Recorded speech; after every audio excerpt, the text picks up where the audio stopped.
இங்கே உட்காருங்க, நான் சாப்பாடு எடுத்துன்னு வரேன். ஆ,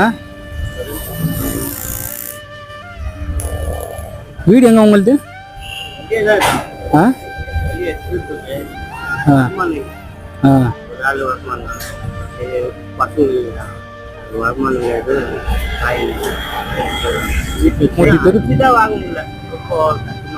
அரிசியா? சாப்பாடு இப்போ வாங்கிட்டு வரேன்.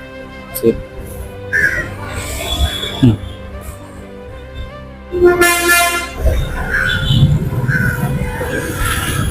ரெண்டு பேரும் கேட்டீங்களே.